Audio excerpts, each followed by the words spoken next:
Puno po talaga ng mga malaparaisong lugar ang ating bansa. Ilan lamang dyan ang lalawigan ng Antique, ang isla ng Coron sa Palawan at ang Karamoan sa Bicol.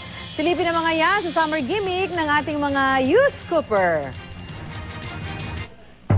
Sa mga naghahanap pa rin ng gimikan dyan ngayong summer, baka makatulong sa inyo ang mga magagandang lugar na pinasyalan ng ating mga youth scooper. May iba pang tagong atraksyon ang Panay Island bukod sa Boracay.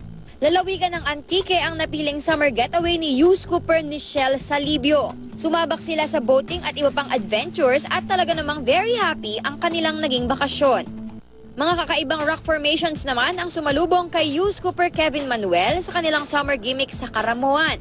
Unti-unti na ring umuusbong ang pasyalang ito bilang destinasyon ng mga outdoor enthusiasts. Pero sa kabila ng dagsa ng mga turista, tila hindi naman nabubura ang angkin nitong ganda. Isang paraiso namang nakahimlay sa mga lupain ng Palawan, ang Isla ng Coron. Pangarap na natupad daw para kay youth scooper Ace Colleen Castanares ang pagbisita rito. Pero hindi lang pala sa isla matatagpuan ang kakaibang ganda dahil pati sa kanilang pagsisid, kakaibang tanawin ang kanilang nakita. Ang dating bulkang sumabog at nagdala ng malaking trahedya, abay isa ng pasyalan ngayon. Dinarayo na nga ang tuktok nito dahil hindi lang lahar ang makikita rito, kundi isang lawang pinaliliguan at view na talaga namang makaka-refresh sa iyo. Mamasyal lang daw tayo hanggat kaya pa dahil marami pang lugar ang dapat tuklasin na nasa bansa lang naman natin.